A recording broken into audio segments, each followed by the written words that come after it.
Welcome to MIA2K. Your ticket from Miami to Seoul. We're Kathy and Laura, and we're so happy you could join us today. You probably know us from, just kidding, you don't know us yet. We're just two Miami girls with obsessive fandom tendencies who fell into the inescapable void of Korean entertainment. And we're here to share our insights and spill all the tea only grown fans like us can enjoy. We've done all the research and acclimating so you don't have to. Before we begin, please make sure you're following us wherever you listen to your favorite podcast. And if you love visuals like us, you can watch us on our YouTube channel. We drop episodes with our hot and sunny takes every week. Should we say hi? We should. Okay. Hi, guys. Hi. Today, we are doing another episode that we've been wanting to do from the very beginning of our podcast. And that is on DPR, the Dream Perfect Regime. We are big fans of their music. We just saw them in concert a couple of weeks ago. So we are very blessed to have seen them in person. And we're really excited to do this episode. So very excited. So just as a reminder, we still have a little under 2 weeks of Hispanic Heritage Month left. So you can still find us on Apple Podcasts under their El Vecindario and specifically under Con Mi Gente. So with that, let's move on to, I guess, the most basic question. Who and what is DPR? Yeah, and you say it's basic, and it is, but at the same time, I think it's very confusing. Yeah, actually. For newbies and the uninitiated, they might have a hard time understanding what DPR is. I had a hard time with it. I don't know if you did when you started really looking into them. I think you kind of just accepted it. Yeah, I don't think I had a hard time. And you went along for the ride, but yeah. I definitely, when Laura started sending me their music, I was like, wait, can you explain who are these people? Is it a group? Is it a solo? Is it they take turns? What's going on? So I had a very hard time understanding, and we've talked to people on our Instagram who have, whenever they see their post, they're like, wait, who's DPR? And we send them music recommendations for them and stuff like that, and we try to explain it as concisely as possible. But yeah, so from their website, Dream Perfect Regime is a multi-genre music and video group. They create, direct, produce, and edit all types of visual work, as well as curate artists that derive from various musical backgrounds and influences. Based in Seoul, our collective's main focus is to engage all audiences by actualizing a distinctive audiovisual experience. They went ham with the SAP words here.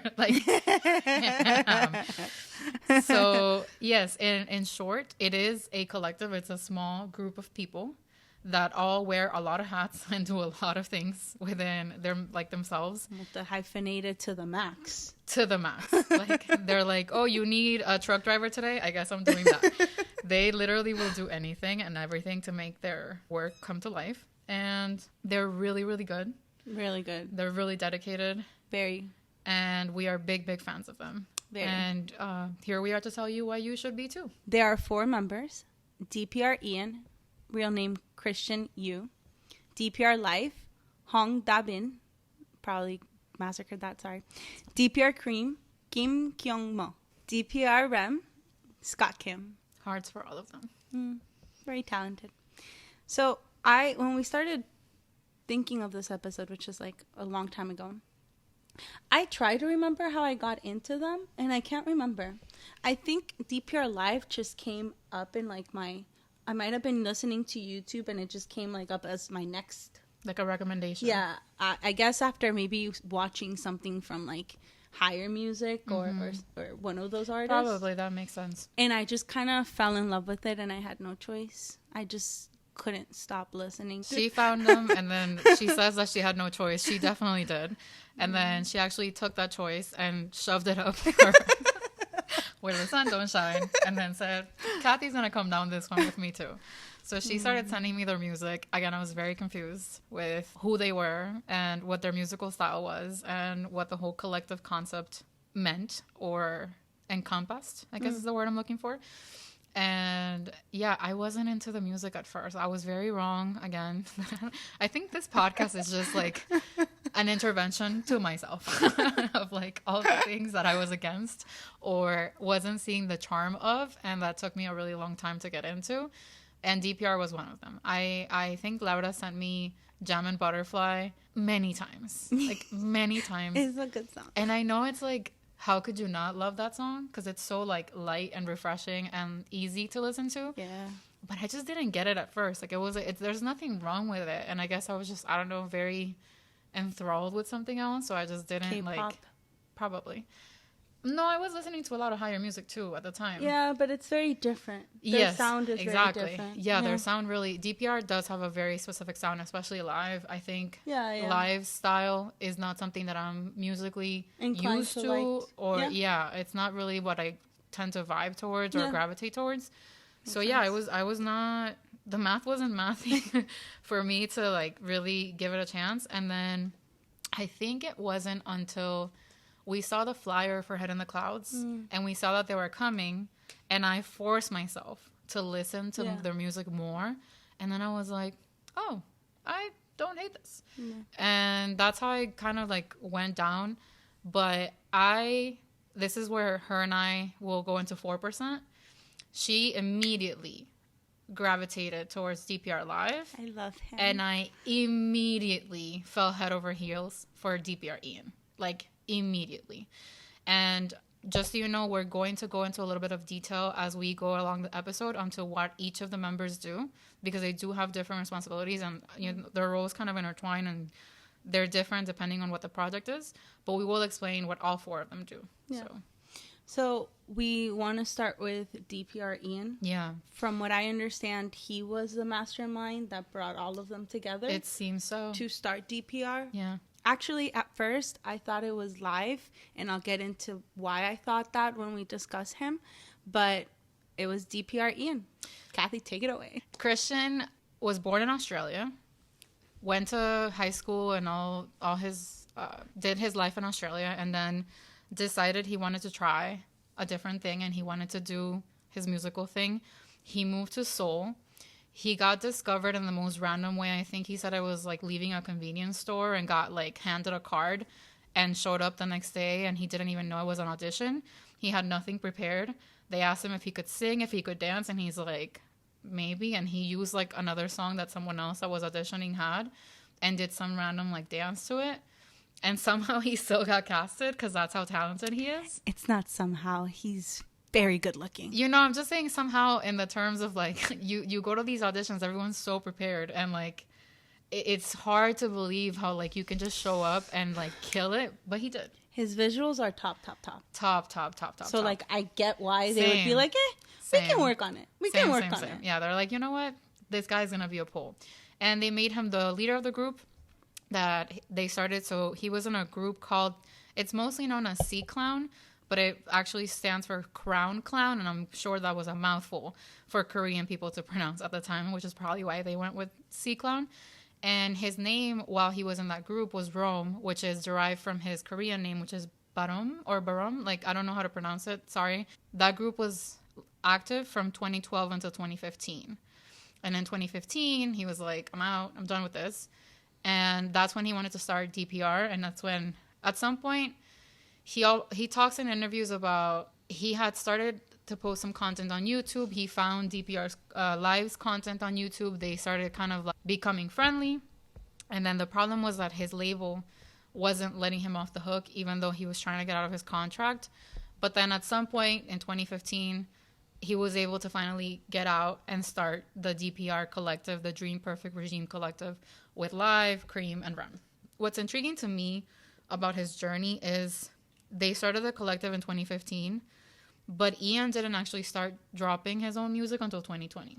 Yeah, he did mostly the visuals. He was very behind the visuals.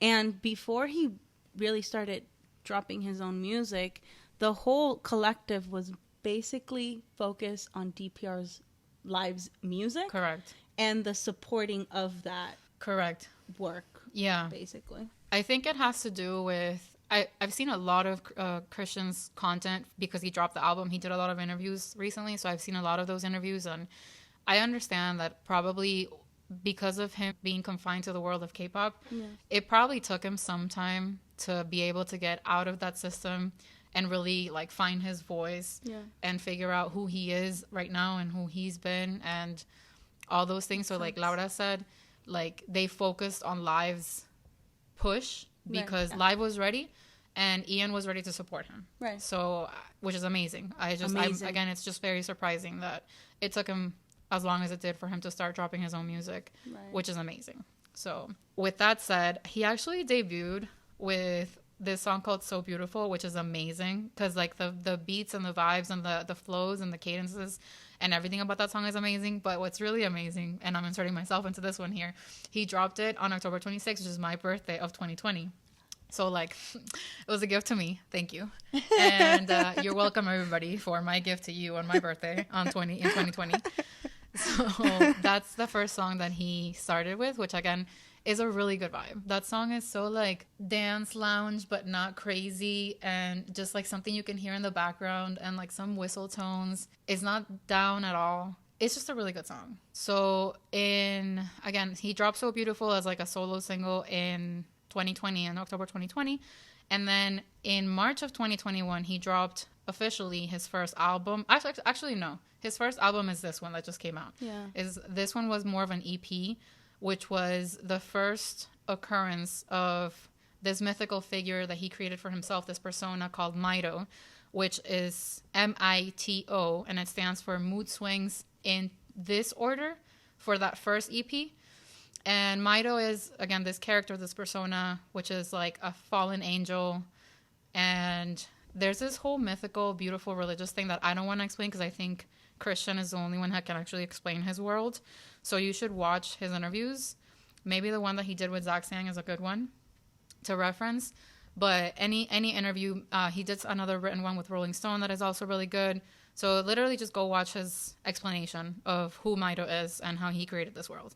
But anyway, so he dropped his EP in March of last year, and he had 8 songs as part of that EP, out of which I think 4 are very well known, amazing, and like immediate hits. And then, yeah, from March until we saw them in November on Head in the Clouds, like that's crazy that he dropped music and then appeared on the festival a few months later. Yeah. Like, that was awesome. And then 88 Rising reached out to Ian and Live and got them to do Diamonds and Pearls for the original soundtrack for Shang-Chi.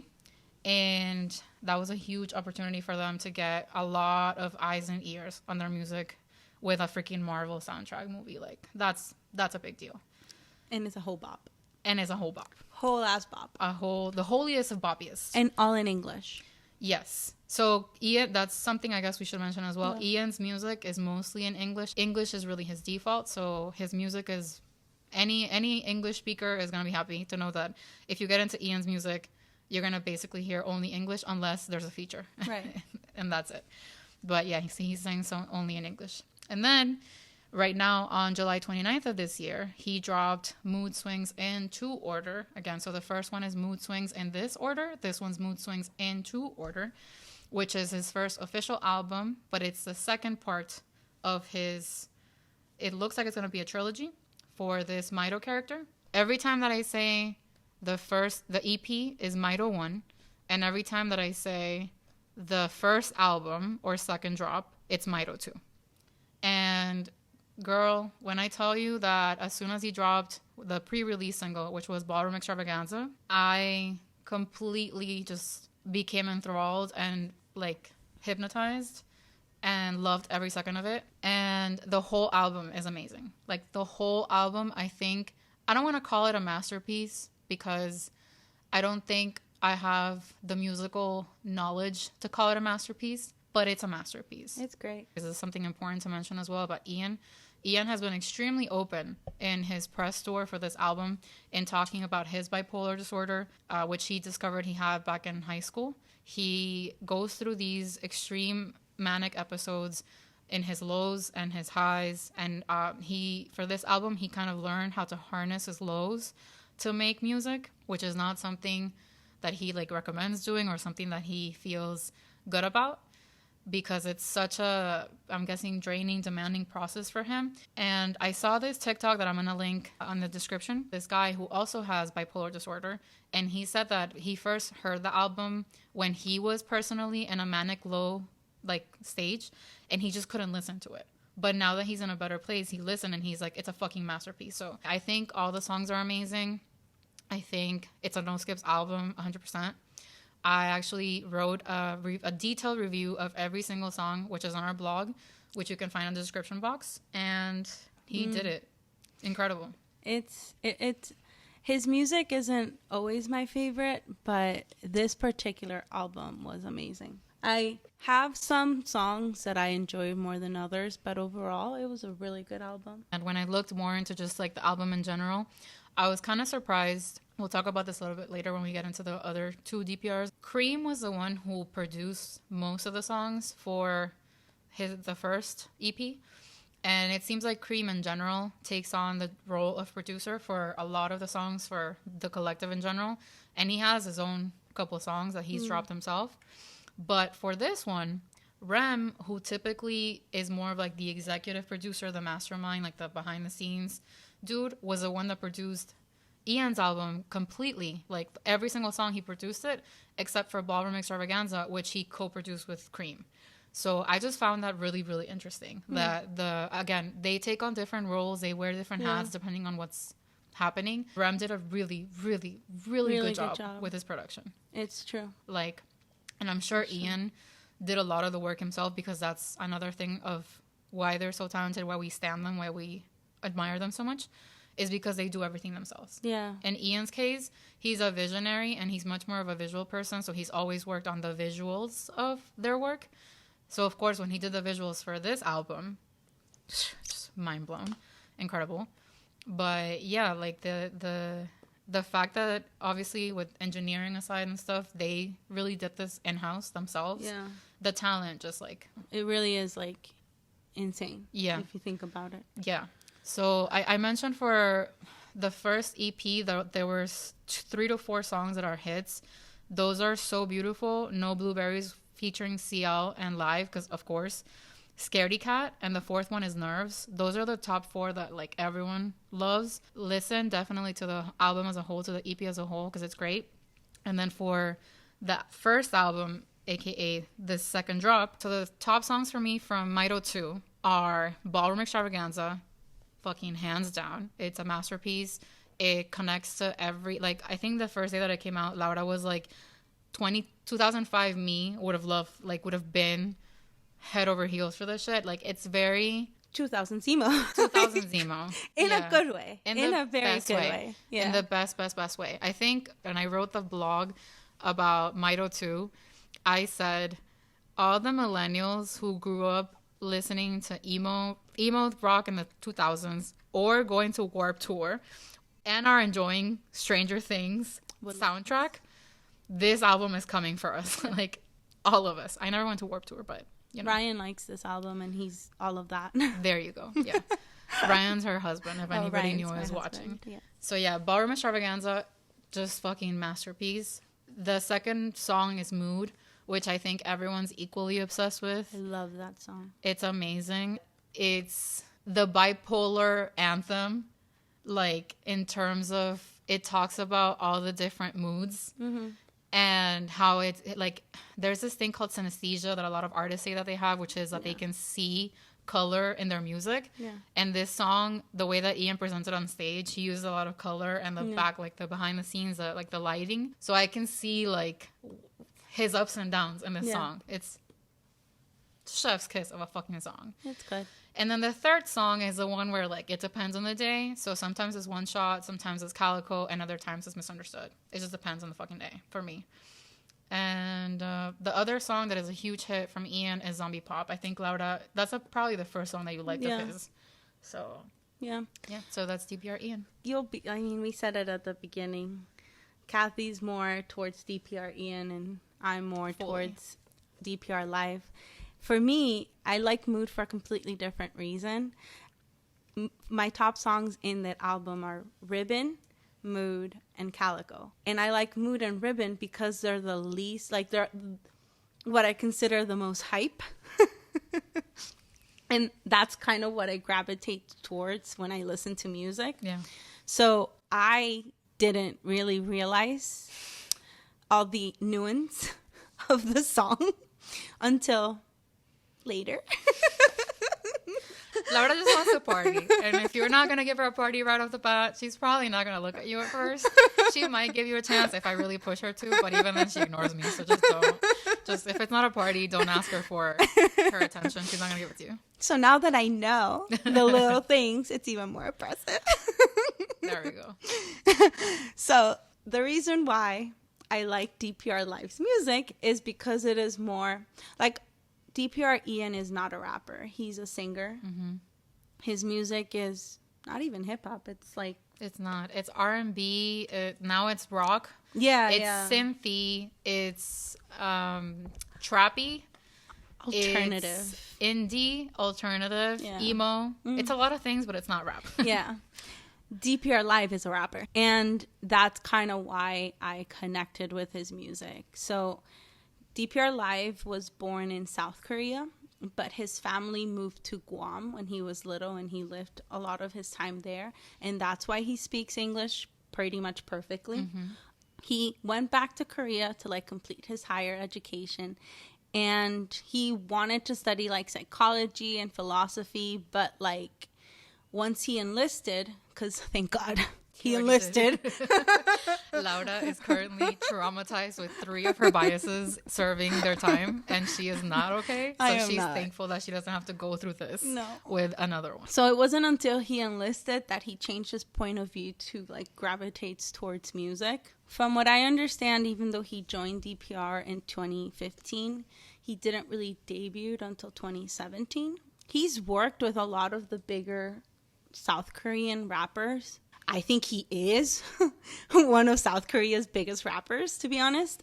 Actually, just a couple weeks ago or maybe a month ago, Spotify dropped the biggest South Korean rappers per like listens or by listens, and he was number 1, which like I hadn't seen that. Huge props to him. That's amazing. It was him, then it was J Park, and then PH1, or I think it was him, PH1, and then J Park. It was one of those. It makes sense because PH1 just reached 1 million monthly listeners. Then it was him, J Park, because he has about 1.5 million listeners a month. I think J Park has about 1.2, 1.3, something like that. So, hey, congratulations. That makes a lot of sense. And props to DPR Live. His music, it's really good to me because he can do your typical super like rap heavy music, but then he can also go into a very special style of rapping that he has that it's not singing, but it's kind of singing. Rap singing? Sing rapping? Yeah, but not like I am. Or like Post Malone. It's more like, I don't know. It's a vibe. I think he does mostly, like, he's a very clear rapper, and it's not a blurry line at all. No, not at all. But I guess I'm trying to see, like, in which song it would make sense to say this, like, hula hoops. No, in, like, La Puta or maybe Legacy, I think we might hear him a little bit more like extending some notes here and there, not just like saying the rap, but like kind of singing a little bit.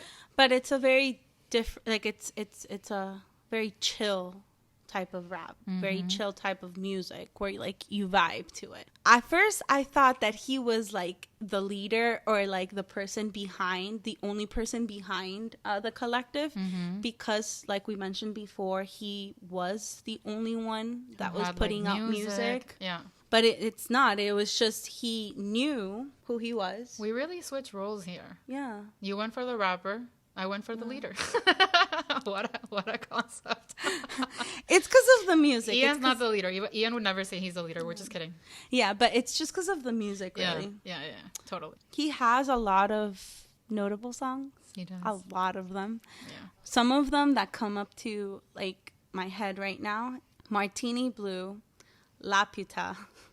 Lovely for Hispanic people.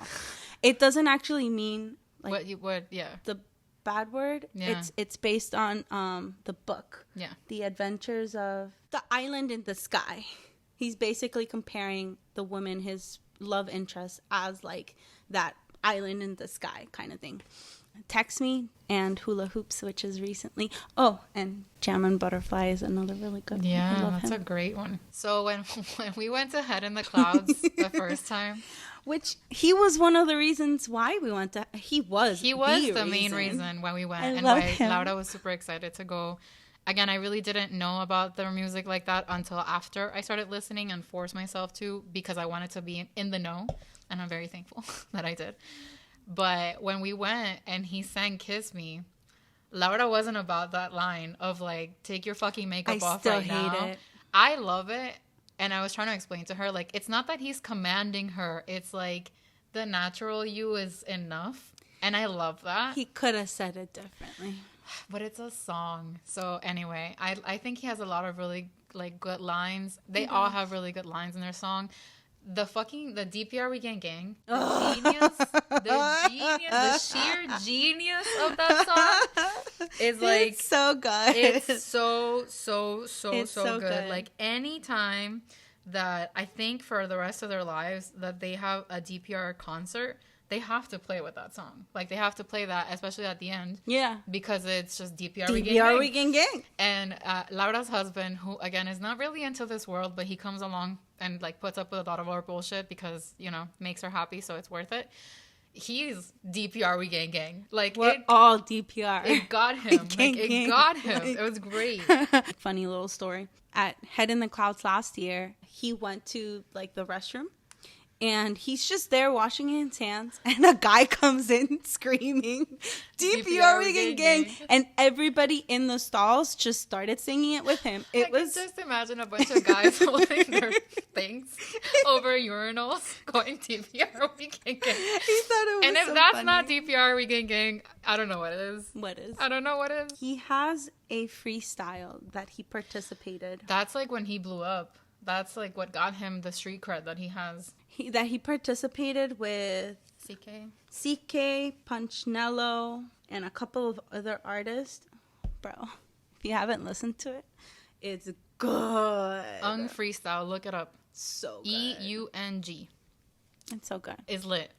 So lit. But basically, that's just kind of how the story is here.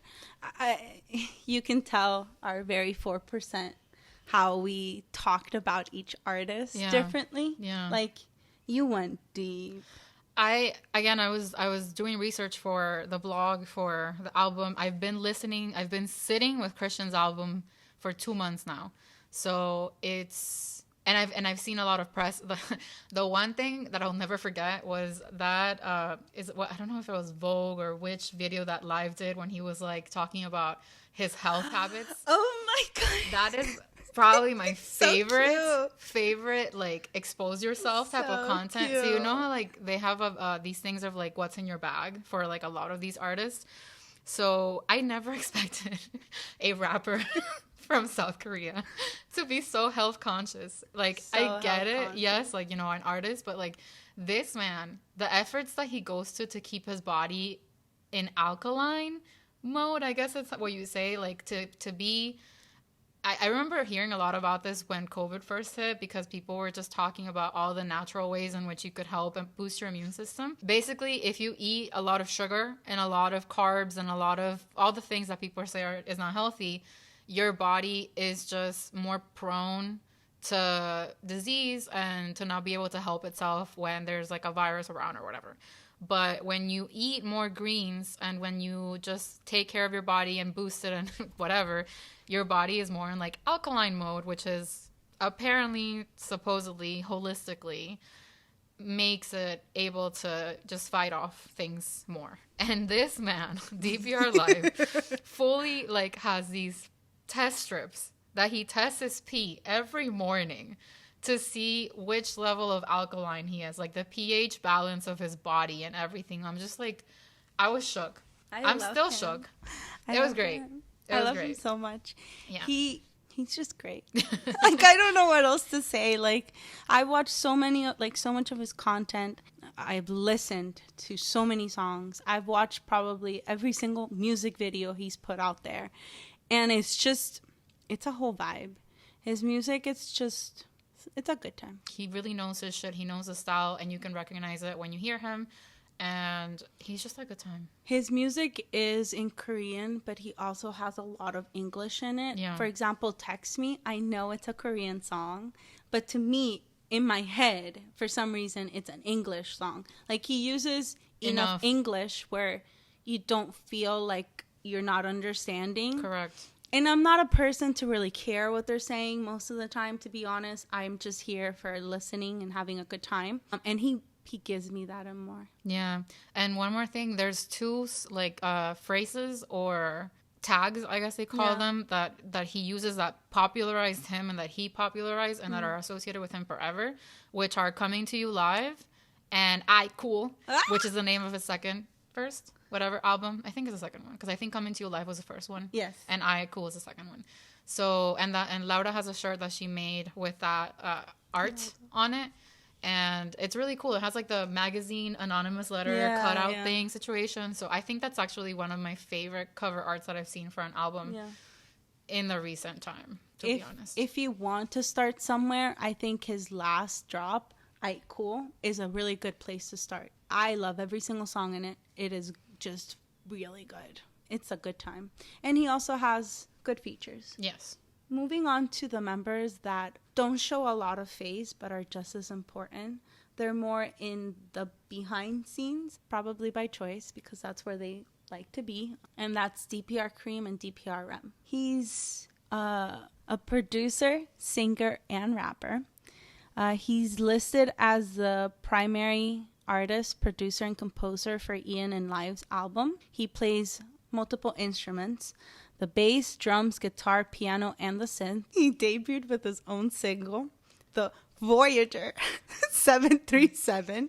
And even though it's a single, it had Color Drive and Problems underneath it, like as part of the drop. And Color Drive is my favorite song in that. Yes. And then DPR REM, his name is Scott. He was born in New York. Scott is a really big behind-the-scenes guy, but actually he had a lot of time in front of the camera because he is really good friends with Amber Liu, who was in FX, and they had a YouTube show for a while called What the Pineapple, and he was just working with her a lot on music and just editing videos and doing content with her. I don't really know the status of their friendship or whatever now. I hope everything's cool. I looked into it, but I don't know what's happened recently. But and I'm not mentioning because, you know, being shady. I'm just saying I genuinely don't know the current information. So if someone knows, please do tell me. Scott, hit me up. I want to know. And and yeah, he's basically the mastermind behind the tour operations and everything. He's the one that really knows how to use Twitter out of the four of them. Really good at Twitter. He's really good at Twitter. He answers people. He answered me. And he just he's talked a lot about the behind the scenes. He really hyped up the tour and explained it from a production standpoint, just how much work went into this tour and all the things that they do, which honestly, for a company their size, the scale of the tour, so the props on stage and everything, which we're going to talk about next. And he produced all of MIA2K, so and you couldn't be higher in my book, man. As high as it goes. So one of the reasons why we waited to talk about DPR is because they just had their concert in South Florida September 11th. Yes. It wasn't part of the original lineup. It was not. But somehow... original tour stop. Tour stop, sorry. Not lineup. But somehow we made it in. And you know what? I'm happy. You know what? I'm claiming full fucking credit for that because we DM'd the fuck out of Ian, and I don't even know how many DMs I sent in general. But when they announced the tour, first of all, we were maybe hopeful that they were going to go to Head on the Clouds too. Not two. Our second Head on the Clouds attendance this year. But then we saw the tour dates and the Head on the Clouds thing, and we're like, no, it's not going to go. The dates just don't go, so they're probably not going to go. They dropped the tour announcement, and we're just Florida, always the bridesmaid, never the bride, not even the fucking bridesmaid. We don't even get invited to the wedding. We're nobody. So we're nobody. So we were really sad, but honestly kind of willing to look into maybe traveling to see them somewhere. I love them. But we held off because Laura wants to be cognizant of her husband and his work schedule and the trips that they want to take outside of our K-pop craziness. So we just kind of waited, and then one day they announced that they were adding more tour dates and adding more tour stops, and guess what? We were in it. South Florida made it in. We were in it to win. They didn't just come to Orlando most people would, and we respect and understand, but they got a whole ass like, good venue. It wasn't Revolution Live. It wasn't Revolution Live. And we went to see them at the Hard Rock, which, by the way, fun fact, Laura works in construction, and she had a hand in making that building happen. So, yeah. Don't ask her about the PTSD part, but, you know, she definitely had, like, all the behind-the-scenes look into how that building was built. At least it's pretty. There you go. So, yeah, they did the tour after we DM'd them, so I'm just saying. And, yeah, we were super excited. We bought tickets right then and there, because, duh. And then I got deathly ill, like, 3 days before the concert.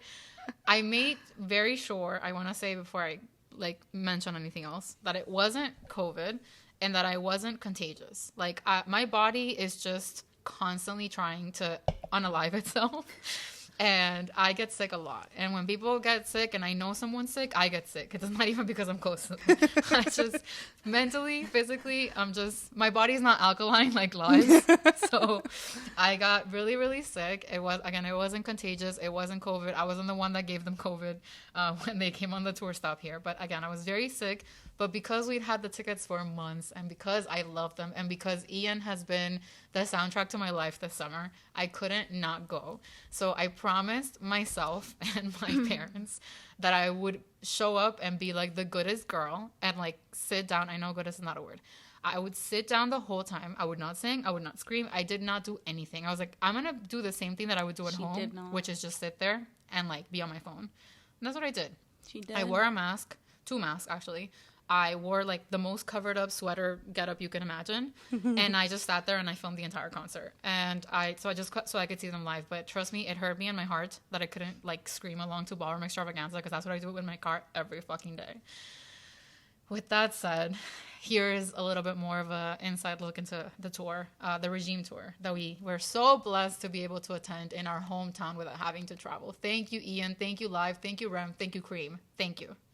Thank you. 감사합니다. So, because we saw them last year at Head in the Clouds, we kind of knew that their set list would be split between Live and Ian. At Head in the Clouds, it was kind of like Live did a song, Ian did a song, like just back and forth, back and forth. For this tour, they decided to split the show literally in half. Since this is the year of Ian, because he dropped an album, he had the last part of the concert and the longer part. Last year, because Live was the one that dropped the album, even though they were ping-ponging. And had more music out in general. Yeah.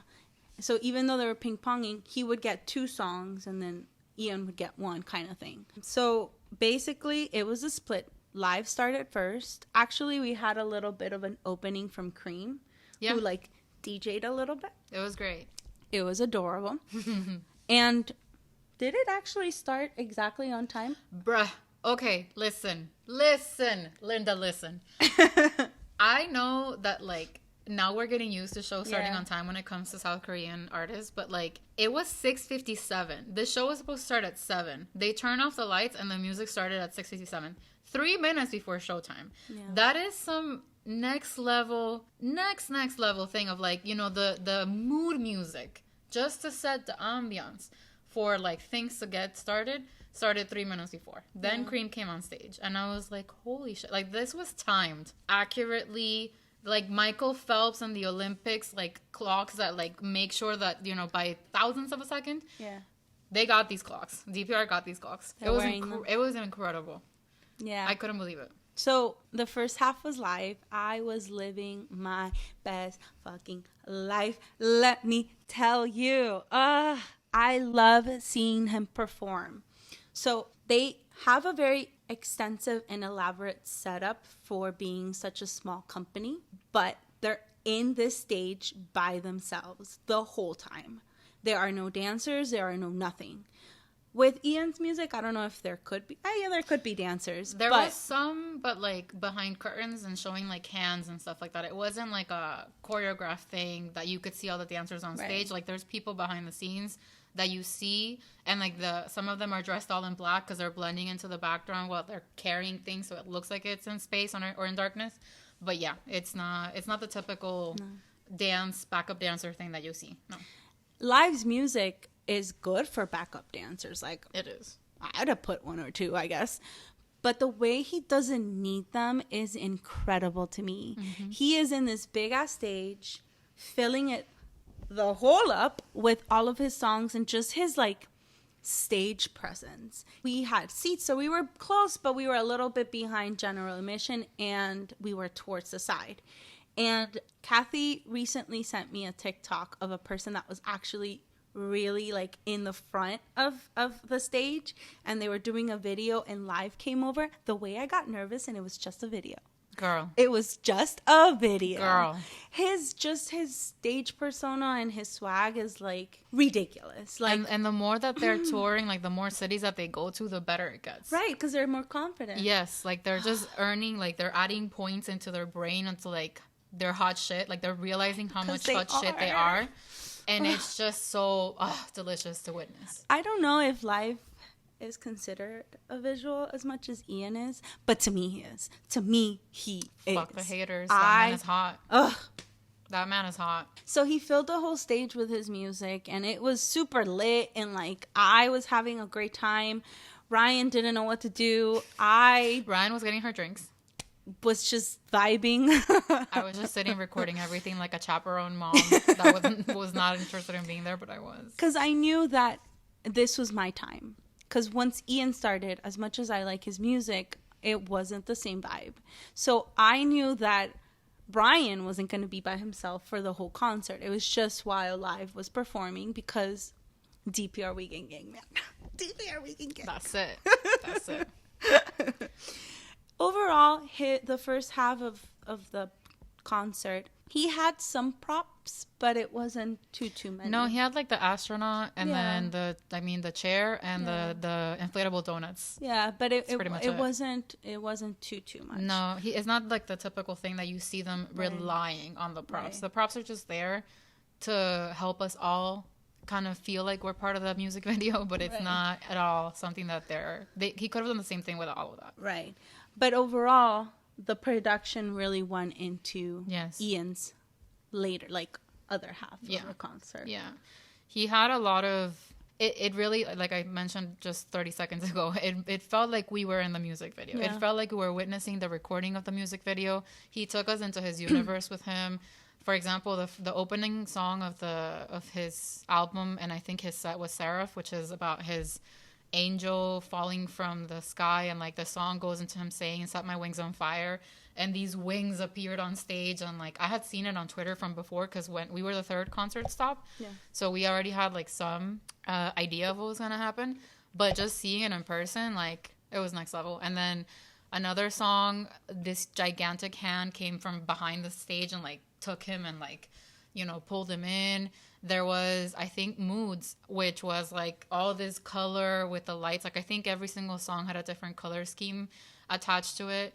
And he had like his dry flash dance moment, because he had like a chair and like this lighting from the back. Like, bruh. It was just like, they really thought of everything. And like Laura said, even in Ian's case, with a bit more production and props, theatrical, I would say. Theatrical, yes, that's a great way to put it. It still wasn't like, oh, he's relying on the props. Like even towards the end, like the whole prop is a mirror and he's just looking at himself naked. Delicious, by the way. Thank you for taking off your shirt for a tour. You know, I really appreciate it, like heavily. So I just... She's making a heart. I am making a heart. So yeah, it was great. It was really, really like just... perfect. It was perfectly made for the tour. Yeah. You can really tell the different styles, because Ian is more theatrical in everything he does. Yeah. And Live is just a rapper. He's just rapping his life away in the best way possible. Yeah. Also worth mentioning, Florida has to Florida in some way. Every time.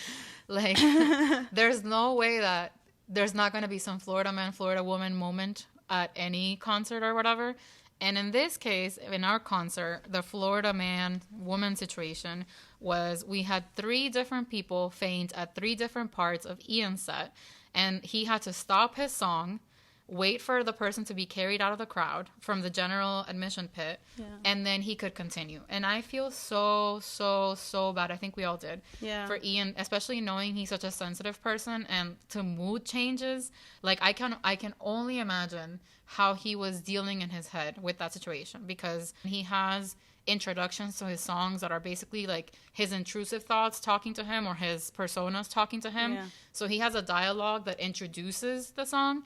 And the first time that someone fainted, he had to start. And, like, you know, when they do that again, it's not as impactful. It's not as funny. And he's just dealing with that in real time. And, again, it's only the third stop. So it was really hard. And we found out later it was all because of the venue. The venue was not prepared for a K-pop, quote unquote, because they're not K-pop, but a Korean act. People were there waiting for since 6:30 in the morning. Unnecessary. Fucking necessary. Unnecessary. Like, but, you know, whatever. The barricade people are the barricade people, and they wanted to get their shots of them from the first row. So whatever, it is what it is. But they're waiting there from very early in the morning. The management did not know what to do with all these people there, which I'm like, hello, it's a perfect opportunity to make money and sell them fucking food and drinks. Duh. Yes, but it's also a casino. Their whole point is to not disturb the people that are spending thousands of dollars gambling. Right. So having a line of Prepubescents. God knows how old, just sitting there is not conducive to people gambling. Yeah. And that's the problem that they had with it. I understand that. But, you know, definitely the wrong approach was, the wrong choices were made consistently throughout the day. Yeah. The people that were in line were not allowed to get out of line, to go to the bathroom, to go get food, to go get drinks. And of course, by the end of the day, like, they were allowed to get out of line once they were allowed, like, in the venue. And that basically meant that a lot of people were on their feet or just not well fed, malnourished all day. They didn't drink enough water because they didn't want to have to pee constantly. And that led to 3 people fainting in the middle of the concert. And, of course, the pushing and stuff. So Ian was extremely responsive to the audience. Like, people would start, like, signaling for him to know that someone fainted. He would stop the music. He would get the person out. He would ask, like, the venue for help getting water to the people, like, in general admission. The venue said, peace. That's not on us. And then he tried to start the song again, some of it with the dialogue. It was a fucking mess. Yeah. It was not fun. I feel very bad for him because I was not... that set did not go the way that you would want to. I remember telling Laura, like, if the people hadn't fainted, the concert would have ended at 9 on the dot. It was supposed to be a 2-hour thing from start to finish. Yeah, but it ended at 9:15. It was a Sunday, so, you know, school night, work night, whatever. Yeah. And, yeah, it was tragic. I hope those people are doing better. Yeah. And that they recovered. I'm sorry that they missed part of the show. And I'm sorry for Ian that he had to... take that all on his set because no one fainted or anything during live set. It was all during Ian's. Because it was shorter and it was at the beginning, adrenaline. Yeah. By that time, it had been way too much. People started pushing more. Yeah. It just made sense that it was towards the second half of it. Yeah. In general, they ended with a couple of songs that they have together. No Blueberries and DPR To Myself, which is DPR Weekend Gang. They did their few songs that they have together. Right. And... if it was me, because of who I am as a person, I would have put Ian first and DPR last. I understand why that's not the case. I get it. But usually you build up in a concert from less lit to super lit. And this was kind of like a V. Not that Ian isn't lit, but he's a completely different lit than live. His album, again, it deals with a lot of the moods and the feelings that he has during a manic episode, during a low. So it's definitely not the upbeat music that you expect. But he was the one that came out with an album recently, and it's his turn. I get it. He's living his moment. I'm just out here being rude, pretty much. Yeah, as she does. That's who I am as a person. Yeah. To a last thing, we're called Dreamers now, apparently. Oh, yeah, we're very excited. I didn't even think of it because, again, since they're not K-pop, it wasn't really like, oh, I should have a fandom name. But DPR Live mentioned during his set that they've been around for so long that it was kind of weird that they didn't have a fandom name. Not that but weird. But then now we do, and we are Dreamers, and I love that. It's cute. Totally love that. Makes sense. It does make sense to go with them. So we are 100% behind. And we're super dreamers. And yeah. And last point, the merch. They didn't have a lot of merch. They had just 2 options, a black shirt or a white shirt. Mm-hmm. But let me tell you, those shirts are amazing. Yeah, if you're watching, I'm currently wearing one of them. And I actually did a TikTok review of the shirt because I saw that REM, again, great on Twitter, was answering questions about why the shirt was expensive, because it's $60. And I, for one, and I know Laura feels the same way, we knew it was $60, and we went into the venue knowing we were going to buy it. Yeah. Because we want to support them. Because we know that concerts are not where artists get their money. The venue gets all the money. The management company gets all the money. Artists end up with very little revenue from concerts. And especially for the DPR Collective, we know how much work they do in-house and what all the effort that they put into things. So we really wanted to make sure to support them with the purchase of the merch. So again, Rem saw questions about why the merch was so expensive. He said that this is all cut and like handmade in Korea. They have to fly the shirts here, which like airplane cargo and all that stuff is expensive. And the money is like goes back into what they're investing into their company. So aside from that explanation, why the reason Laura is bringing it up now and why I made the TikTok about it is, number one, I've never felt this good of a quality of a fabric on a concert shirt in my life. No. And I've gone to probably over 50 concerts, if not more. And I've bought merch, especially recently for K-pop, at a lot of different concerts. I've never, and I'm wearing the shirt, I have never felt this quality of a fabric on a concert merch in my life. No. It is really, really, really fucking good quality. So, you know, the $60 that I was already going to pay, once the girl gave me the shirt, I was like, oh, damn. Ooh. Here, give me 2. Like, I should have bought another one. I should have, me too. I regret. Should have bought 10. Fuck it. I regret it. Because it's really comfortable. Yeah. It seems from the messages or the back and forths that I've had with people on the TikTok that I mentioned that they only had 2 sizes. One's like a small, medium. The other one's a large, extra large. So I bought the large. Which one did you buy? I got the small, medium. She got the small, medium one. So it's pretty comfy. It's very, like, it's loose, but not loose. It's not tight. It's just, like, nice. And all their shirts have a triangle in the bottom, which this is when Rem replied to me because I posted the video. I assumed that the little triangle insert was like a cool factor, like to make the shirt asymmetrical and whatever, and to give it like an expander in case, like, you know, you have curves or whatever. Hips. Delicious. So, but Rem replied and he said actually all their shirts and their merch, like that's kind of like their signature thing, which totally makes sense, like for DPR to do things differently. So they really have the quality of music and the quality of music videos and just the quality of things they do really translated to the shirt. It is amazing. I regret not having another one, bought another one, but the screen printing is really good. Like, the design is very minimalist, which somebody complained about in the comments, but people are always going to complain about shit. And, like, honestly, who wants the 20 million things in the... Laura and I, like, you know, we are not 19, so we want things that are undercover. That if you want to go to work with this shirt, no one's going to think anything of it. It does say regime in the back, but who looks at that? And the front is just like, you know, it makes sense with all the colors and all the things, the production of this tour. Everything was around colors. So this shirt is just like another, like Laura said, it complements the storyline and who they are and all the work that they put into the thing. So maybe we shouldn't wear the shirts in like a very Cuban office. Sure, maybe not because, you know, regime. Yeah. But yeah, so if you're thinking about going to the concert and you're like, that's a little steep, let me tell you, every fucking concert that we've gone to recently, the shirts are at least $45, if not more. Mostly they are more than that. And they're not good quality. Horrible quality. Like those shirts, it cost them $5 to make. Horrible. I don't know how much it cost them to make these in Korea. However much it was, at least they picked a really good fabric to justify the expense. And it is a justifiable investment into a group that deserves it. Yeah. You're not putting your money or giving your money to a big corporation. Yeah. They're a small company.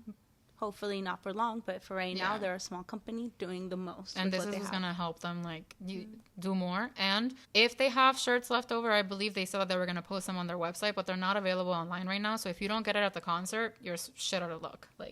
So just get it. Get it and get 2 because we regret not getting one. Mm-hmm. And with that, thank you so much for listening, watching. We really appreciate it. We'll add lots of links to the description with interviews that we've seen, with TikToks, with all the things that we mentioned in the podcast episode, and we hope you come back for the next one. DPR We Gang Gang. DPR We Gang Gang. Yes. Bye. Thank you so much for listening to this episode of the MIA2K podcast. We have lots of great content coming up ahead, so please don't forget to follow and subscribe to our show on Apple Podcasts and Spotify. And if you enjoyed our episodes, please rate us 5 stars. And for the real-time tea, follow us on Instagram, Twitter, TikTok, and Facebook by searching for @MIA2K Podcast. Dale, bye!